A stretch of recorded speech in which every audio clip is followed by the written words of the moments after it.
on this week's Rockstar Superhero.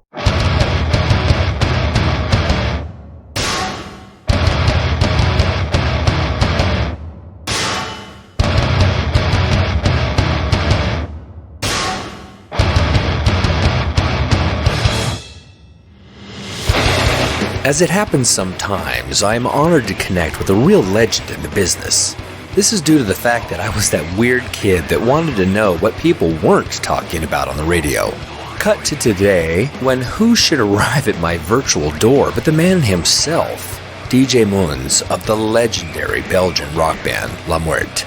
Now, it's easy to praise a man who has lived his musical life without boundaries, but it's also frustrating to love something so much, yet wonder why after 40 years the band still seeks a larger audience and people don't know what a force the band and the man is. DJ gives me some answers to explain why he thinks the band has walked this road, and I try to explain that it's not fair because in my opinion they should have always been huge. It is what it is. This is my interview with one of the heroes of my youth. This is Dee J Moens of Muerte, and this is the new Rockstar Superhero.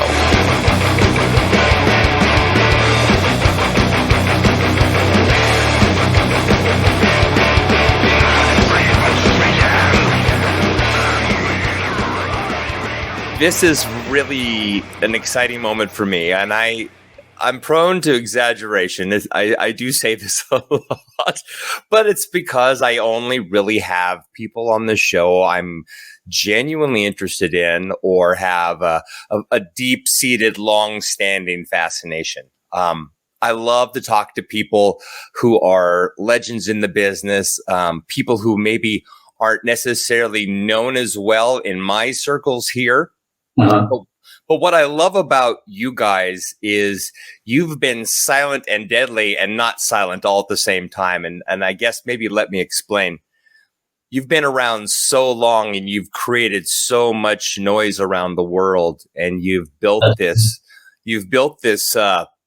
fan base that is kind of otherworldly, and yet you've always sort of beautifully percolated under the surface of traditional pop or traditional radio or traditional rock, right? I mean, in other words, you've been there this whole time making this legendary sound and being uncompromising in your artistry. And yet, you know, people like me, we're fortunate to meet you for the first time 35 years after you started. You know what I mean? Yeah, don't tell me. Well, but here's the thing, and I wanted to start this way. I'm a former professional drummer, and I never got that thing that says, I've done it. I've done the thing. It doesn't matter if you're a celebrity, which is, of course, the missing piece a lot of times. Yeah. But you have stayed true to your roots, and you've been there from the very beginning. You've never strayed away, and you've always been ferocious. And I love that about you. I love that about your music. I love that, you know, about the band. So I really just want to welcome you today and say it's a great honor. I'm bowing over and over. Nice to hear it. Well, I don't know what to say. I mean, it's my nature. I see rock music as maybe I have a naive view about it. When rock was supposed to be annoying and disturbing and edgy and meant something and not going into a commercial circus. I mean, it's fine for it, but it's not for me.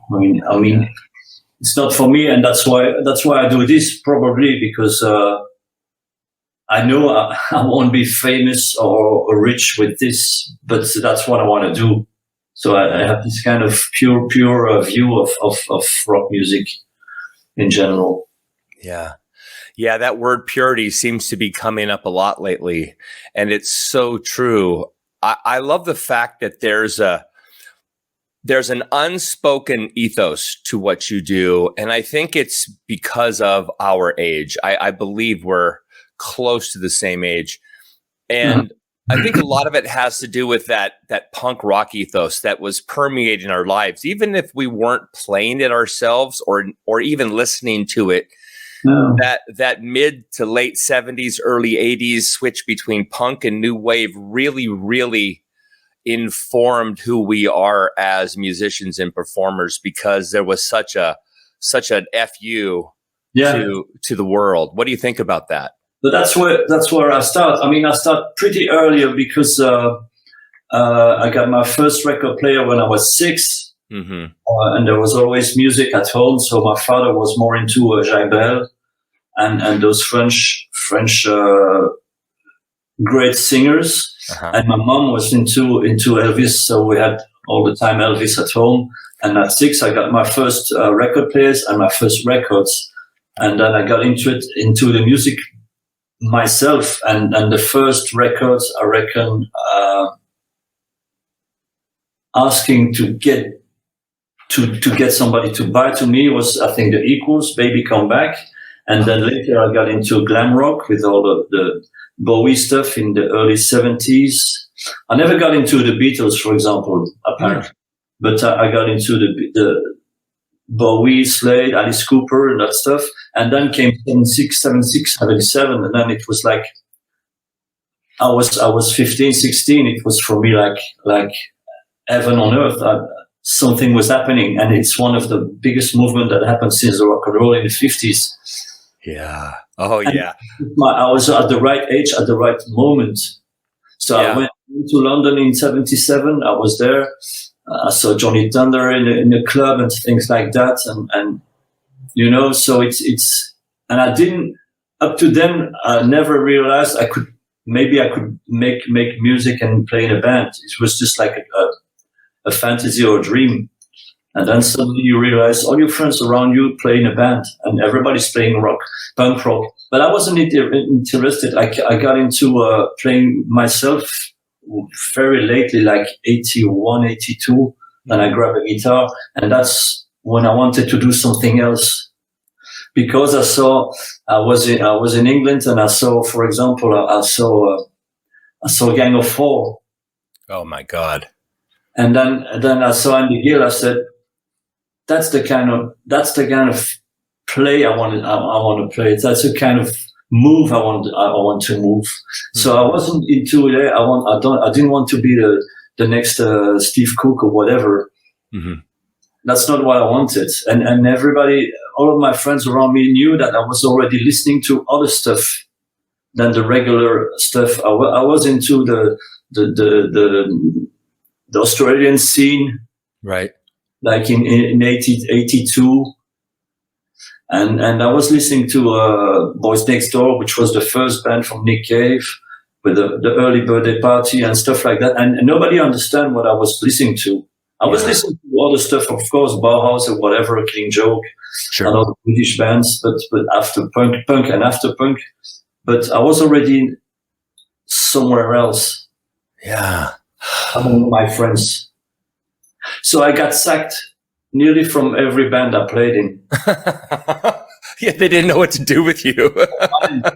When I was doing the band myself, but I went to play with other guys, and I said, no, you do something, whatever. So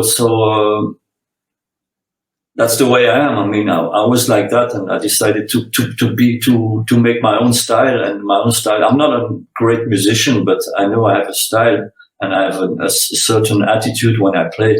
Yeah. That's all thanks to Andy Gill. Yeah. But you see, from him. Yeah.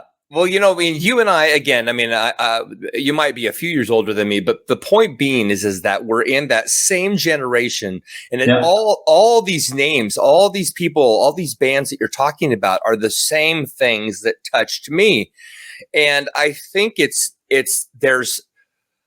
so rare for people to sort of willfully step outside the pop box, outside of the top 40 radio box, and go after new sounds, to seek out bands that are trying new things, that they're not falling in line with record label ideals, right? And so for me, it's like, it's interesting that you brought up Gang of Four. I was thinking, I mean, when I listen to the band, to me, you sound like a cross between Ministry and The Clash. There's there's something like that too. I mean, all my roots are anyhow in punk rock, and but I also think everything that comes into my ears makes an influence somewhere somehow. Yeah. Knowingly or unknowingly, you know, it's there. You receive sounds all the time, so it's for sure. Yeah. But it's funny. You talk like Ministry. It's a funny example, because when Ministry started, we were already rough and right. and heavy and whatever and edgy, and they were like a sort of, not a boys band, but I mean it's just like Wham. Yes, they were very, very pop, very friendly. Very pop. And then they saw Front 242. Yep. And that made the twist. Yeah. For him. Well, it's a lot like what happened with Exhorder and Pantera. Exhorder came first, right? And then Pantera shows up. Phil is friends with the guys in Exhorder, and the next thing you know, wow, Pantera sounds an awful lot like Exhorder. And then, of course, just the way it works, Pantera breaks, and then everybody accuses Exhorder of copying Pantera. And I'm like, no, man, it's the exact opposite. And not to say that Ministry stole from you, because we know that through history, he's mentioned, Front 242 and maybe Frontline Assembly, these different bands that he was influenced by, that changed his direction. Yeah. But it's always interesting to me how the bands like your own have been there breaking that ground, but just the way the fates fall, there's this moment where you have to be the one that breaks the egg first, and then somebody else jumps on and takes it in a slightly different direction, and it catches wind. It's always how it works. But that's mostly. I think it's mostly like that for. I wouldn't say pioneers, because that's really pretentious. But it's true. People who open doors, mostly they don't get the fruit of the whole thing. And back then, in 84, 85, we felt pretty alone, especially in Brussels and in Belgium. Right. We were kind of not outlaws, but I mean I don't get the word now, but outcasts from the rest of the scene. Every journalist thought that we would be very aggressive because we play aggressive music. That they didn't want to interview us except in open public places, because they fear they felt safer in a bar at noon that's coming to us at home for an interview or something like that, because they thought that we were like very aggressive people, which is totally silly. Well, unfortunately, just due to the location of the band and the way the music business works, I've never seen you live. Mm-hmm. But I would imagine you have a very aggressive, edgy show. You know what I mean? That feels very much in your face, and maybe slightly unrefined, because there's a beauty in that purity. You know what I mean? I guess what I'm curious about, because you've been labeled an industrial band over the years. Yeah. We've been labeled everything. Right. Because we've done it before it was there. I mean, we've been grunge before it was grunge. We've been stoner before it was stoner. We've been psycho rock, whatever, fuck the name. I've lost the name now. Like John Spencer, like blues, whatever. Been there, done that. We've done all this, and nobody could put a label on what we did back then. Yeah. But I think we were. The show was more violent. Not violent, but I mean, violent sound. in the early years than it is now, because we're older, and it was very physical, and it's still physical now, but we pay the price when we finish the show. Back then, we do that every day. Yeah, that's normal. But if I look at the picture and footage from the first period from 84, 94, yeah, it was pretty wild on stage. I mean, spending most of the time more on the floor than on my feet, and it was pretty cool. I mean, it was pretty heavy. I can understand that. I understand also that we cannot please everybody. No. And I see in our fan base, it's either you like us or you hate us. And if you like us, these people are really into us. Yeah. But the haters, they really hate us too. And there's no in between. There's a small pieces of people who say, yeah, they're okay, I like them. No, they're just like, well, either you like it a lot or you hate it. Right. That's what I've noticed throughout all these years. There's no in between. Yeah, it's very antithetical to, I think that's the right word, antithetical to what everybody else is doing and standing behind. I guess, when you're dealing with pop culture, and I'm not talking pop music, but just pop culture, like what's right, what's happening, what's hip. Human nature is to run towards the lowest common denominator. It always has been. So, of course, you're going to stand out to the people that are paying attention, and you're going to infuriate the people that have fallen in line. True.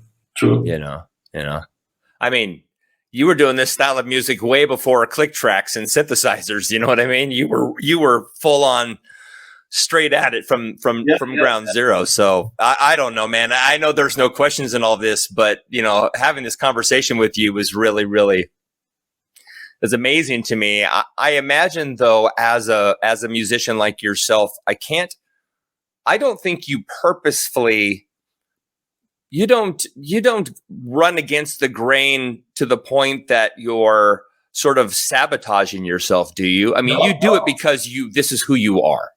This is what we do. This is what we are. This is what I am. Yeah.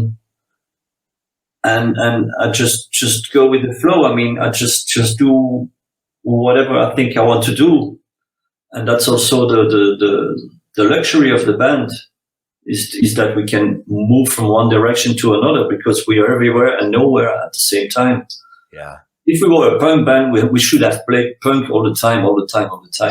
We are La Muerte, and we can do whatever we please to do. Yeah. Of course, it's always edgy, because for me, it's more than music. It's just part of my life and the way I am. Right. I'm also very straightforward, and I mean, when we stopped in '94, a journalist asked me, "What's your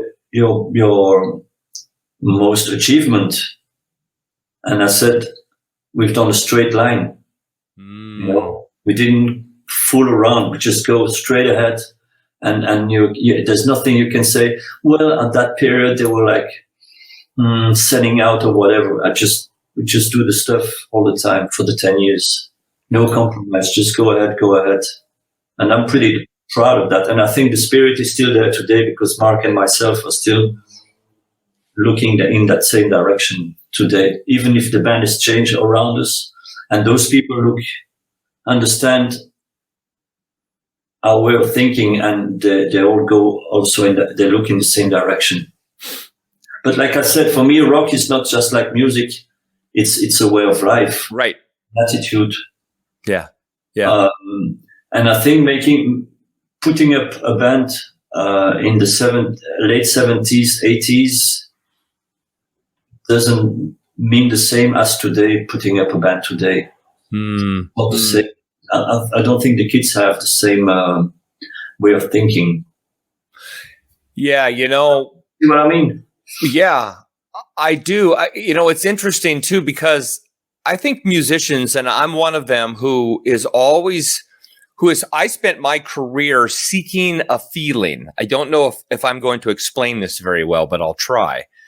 I have always wanted to feel as though my music was connecting, right? I think that's important for maybe not all musicians, but most musicians. And it's not this feeling of inadequacy. It's just saying, I'm creating this thing that I believe in, and I want it to connect with people. But I think what I love about what you're saying and who you are to me from the outside is La Muerte has a feeling of honesty and an aggression, but it's a feeling. It's not a sound.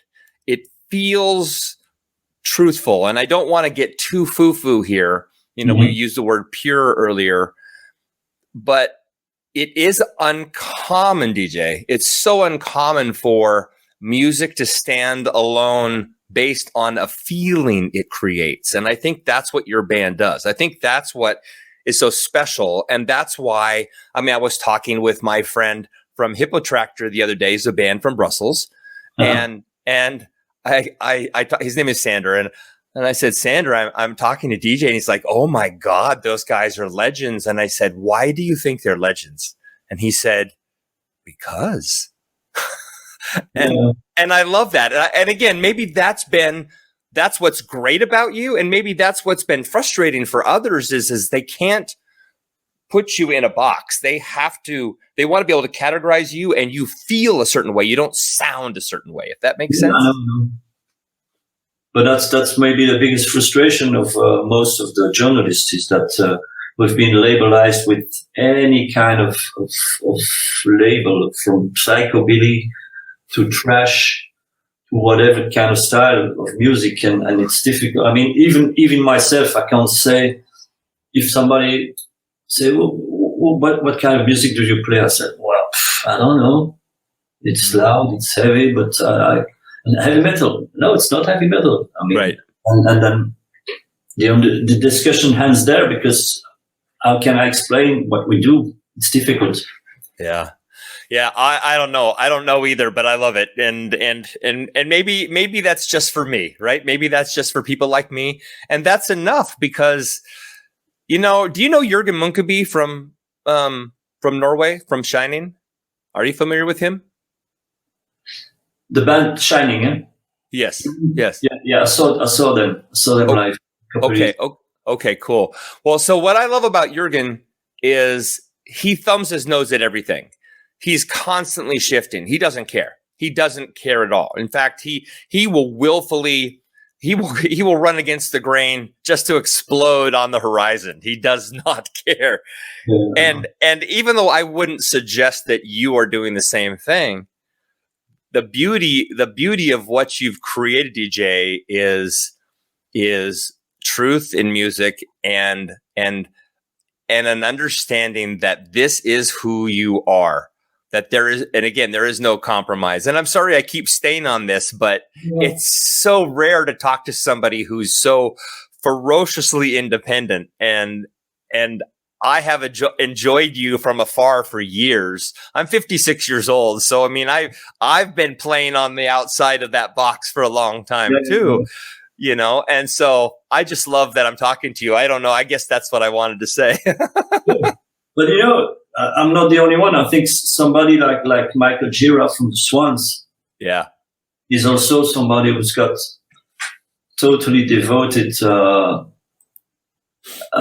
to what he's doing, and till today he's got this DIY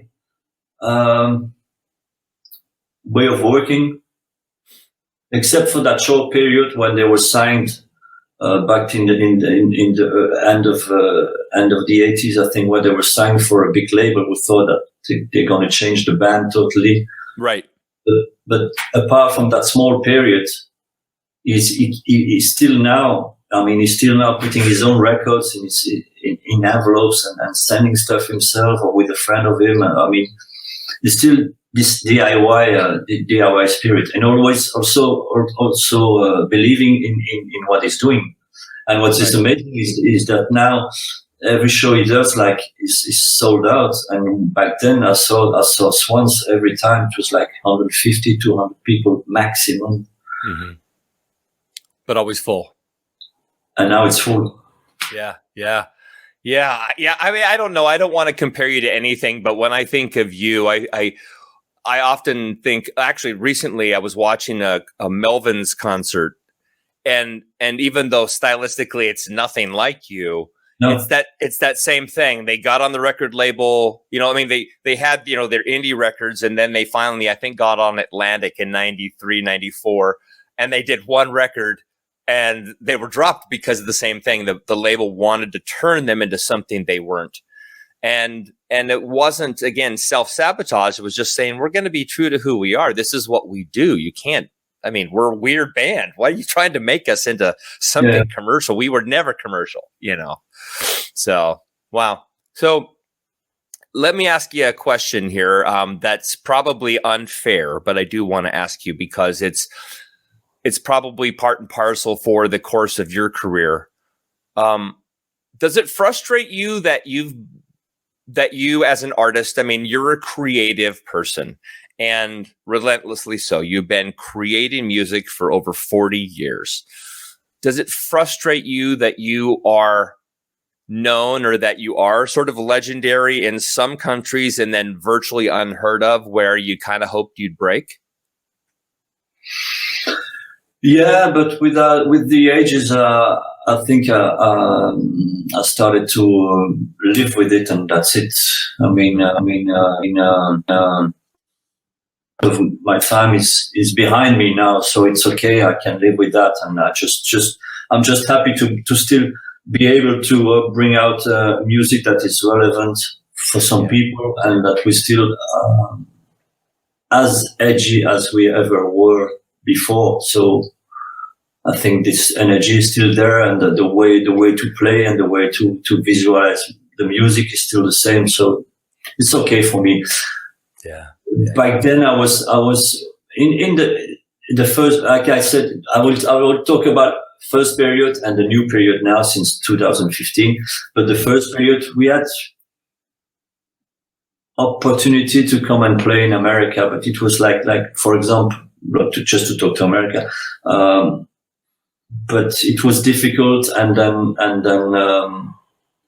then we stopped also because the label was not behind us anymore. We understood that if we want to go further, we need the label to invest, not in us, not in fancy stuff, but just invest in us, do more promotion, more stuff like that. And they didn't want to do it, so we said, okay, let's call it quit. Let's talk about the new record, Sortilegia. I think that's how it's pronounced. Sortilegia.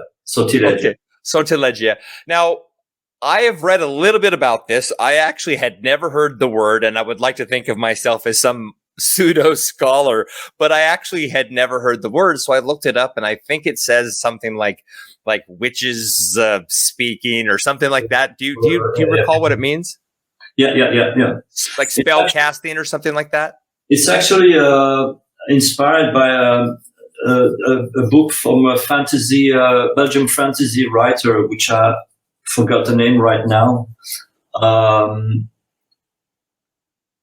So that's where the singer started his idea of he came with the idea of the title and also all the lyrics from the songs. So it's only different little pieces of fantasy. It's less. It's on the lyric side. It's very different from what he does usually, because it's more into a lot of B-movie themes and the bad news on crimes and stuff like that in papers. Sordid stories. That was his inspiration. And here it's more like 11, how could I say, 11 themes or little chapters. Yeah. So it's his approach is a bit different from what he's done before. Yeah. Always based on cars and murders and stuff like that. And this is different. Wow. Okay, so in the press release that I read, it said you called it a soundtrack to the apocalypse. And, I mean, what do you mean by that description? I guess I could probably make some assumptions, but what do you think sets this record apart from your previous work? Why the gap? Why did it take so long for this new record? Well, COVID, obviously. Yeah. That's for sure. Well, we took our time. We took our time also to record it, and we did a lot of things before that. So we needed a little gap to work on this one. And then we work also differently. We work a lot at home, so prepared everything at home, and then we went into the studio. Also with COVID, it was a little bit difficult for rehearsals and stuff like that. Sure. So we did a lot of stuff remotely, changing files and stuff, which we never do. And then we went in the studio, and everybody was prepared to do this stuff. So the drummer came and played on the backtracks, and then everything was programmed, and he replayed everything, and then we did all the stuff. So it took a little more time to do that. Mm-hmm. And also we had no pressure. I mean, we saw that the situation was not great. So why release a record while everything is shut down here? And so we just thought let's take our time and mix it on our tempo. And there's no rush. I mean, we knew there was no rush because the situation was not great, and we knew that as soon as everything would be reopened, all the venues would be reopened, there would be a waiting list that had priority. So yeah. I know guys who released their records just when the COVID breakdown broke up, and the record is dead.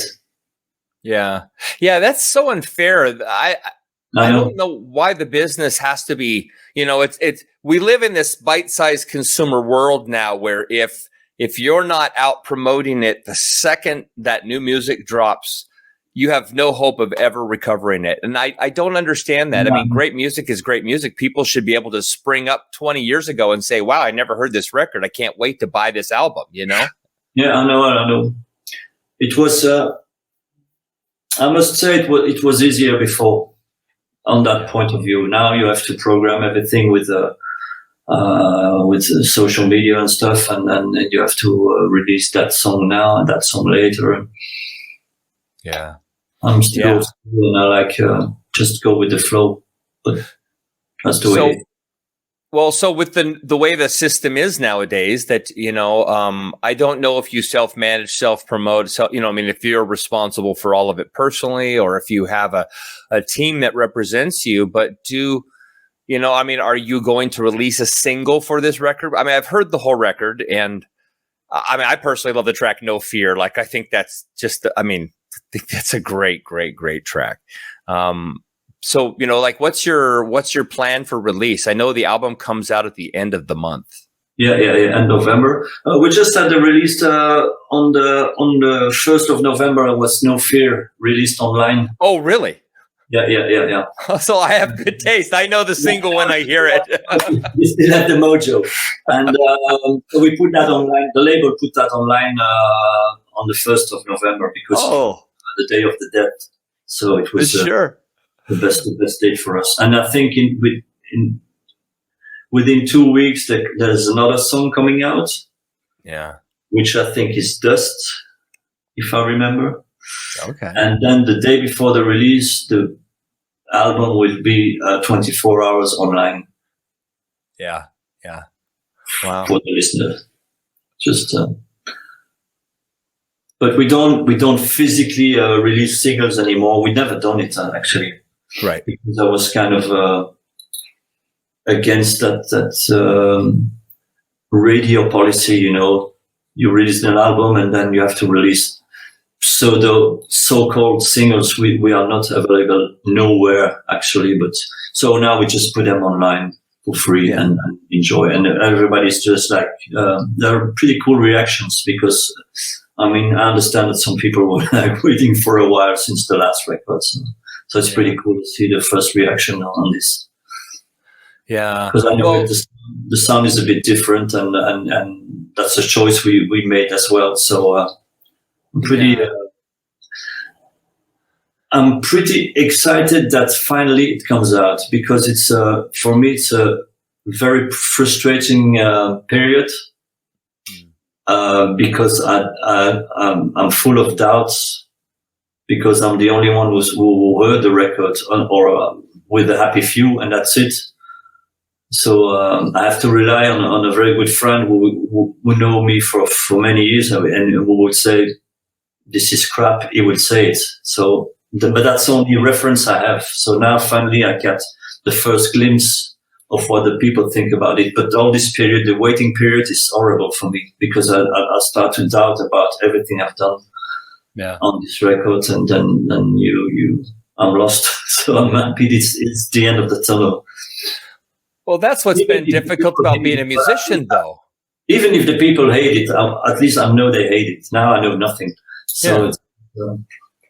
I mean, it's hard because musicians, I mean, these are our children. I mean, I know I'm using the average, the common sayings around music and about creatives, but we are all a little bonkers. We're all a little unsure, even after being established and being around for so long and having this perspective of not necessarily going against the grain, but just standing true to who you are. And here, 40 years later, you're still concerned that, did I do the right thing? Is this the good thing?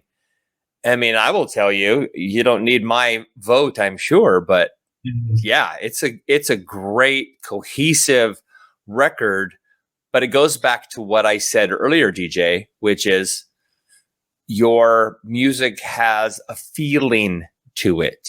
It's not about the singles. It's about the entire work. It feels a certain way.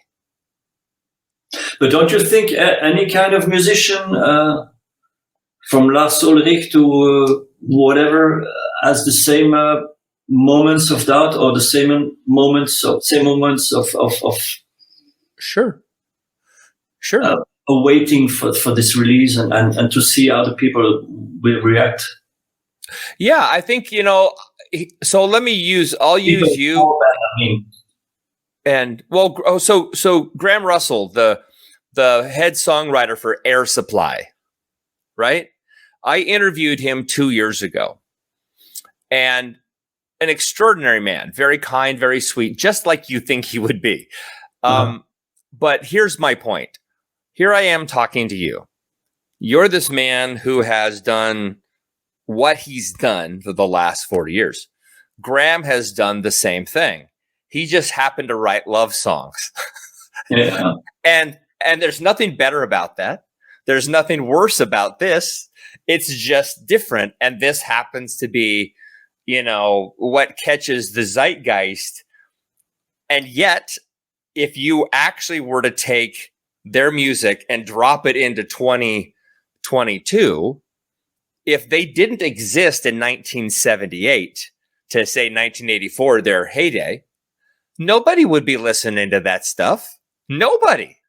Mm-hmm. It just happened to hit a moment, mid to late disco, right? Where audiences were looking for an escape from that type of music, and Air Supply filled the bill. But when I talked to him, even though this wasn't included in our interview, he said that every time he writes a song, he's unsure if it's any good. And he's written some really beautiful songs. So, yeah, I think everybody's a little concerned about how something will be received. Yeah. Also, I've always this feeling throughout all these years, because it's always like me against the others, Yeah. Because I know we are apart from certain scenes and apart from everything. So, and I understand that, but it's still, I have always this feeling. I'm up against everybody. Yeah. But don't you think that's generated by yourself? I mean, yeah, I don't think you're purposely trying to be unlikable or unlovable or right or dissonant. You're just saying this is who I am. And yet if you feel that way, then I mean, look, I'm playing devil's advocate, then change. But you're not gonna change because screw this. This is who I am, man, right? But I'm on the personal side. I'm a very entire person. I'm black or white, but I'm not gray. Right.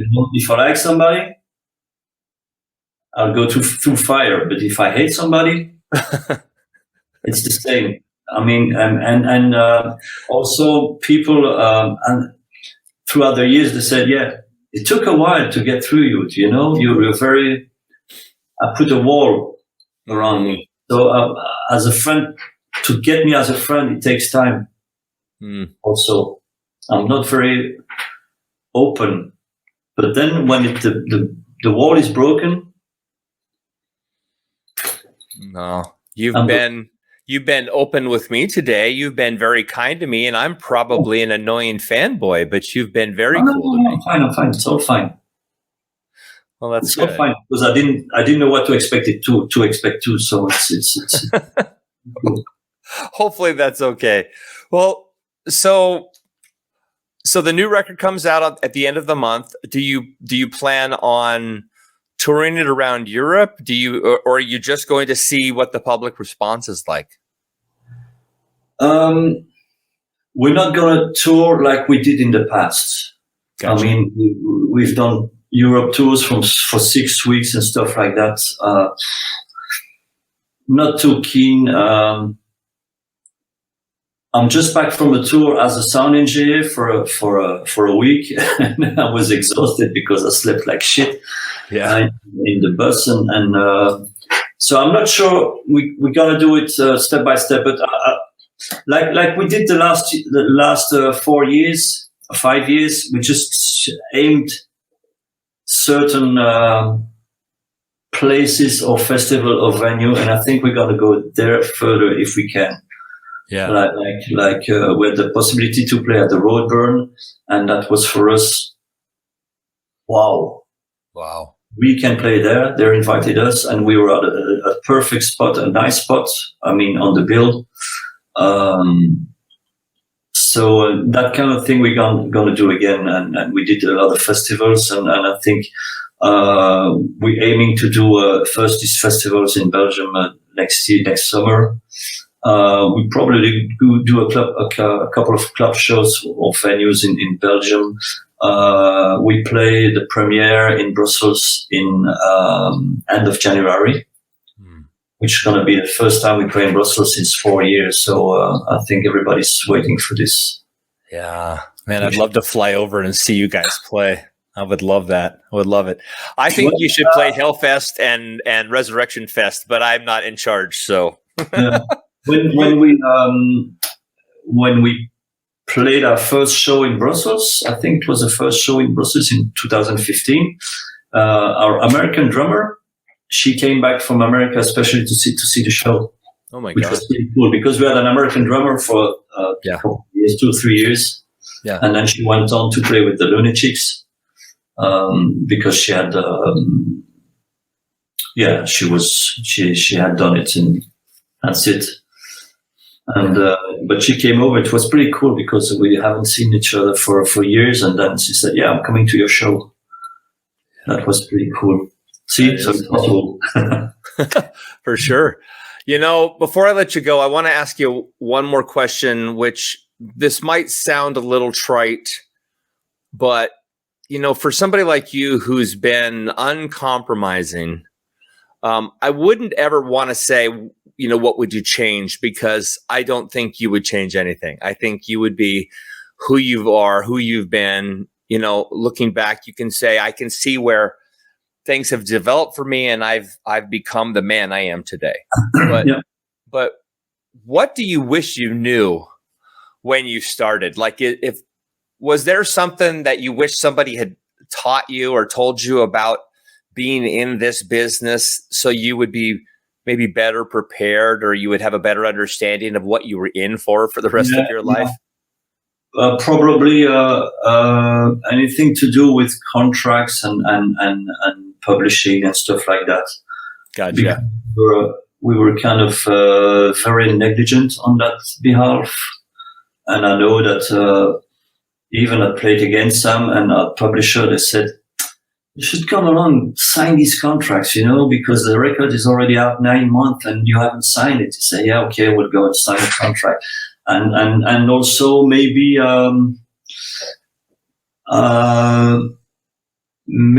more networking.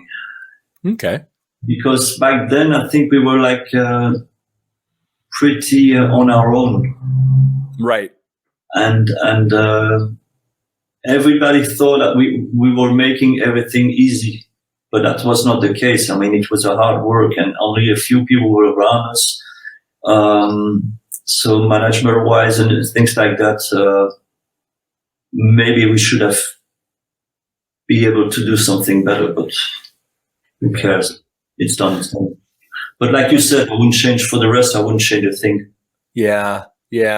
I found that most bands seem to do what I did, which is you create something and you hope that the right person hears it. I mean, at least back in the day. Nowadays, I think there's a lot more ways to get your material out there. The problem is there's so much material out there that now you're fighting against 10 million other bands for the same piece of real estate. It's a tough one for sure. But it's just a question of also meeting people, Yeah. The band, the record comes out in America. It's just one meeting with online with Michael, and it clicked. And he said, "Yeah, I want to release the previous album, so the Headhunter stuff that we did with Front 242." Yeah. And I said, "Yeah, I want to make an album out of it," and then that's it. So it was like just a common friend who said, you should talk together. Yeah. And we talked, and then, okay, I'm going to release the album. And then I said, yeah, we have a new album, but I'm not sure if it's for your label, because it's not Headhunter. I mean, it's the real thing, the real, what we do usually. And he loved it. And then he said, yeah, let's do this. Nice. So it's only a question of click between people too. Yeah. Well, man, I'll tell you, DJ, I will apologize to you right now and to my listeners that I spent so much time praising you today.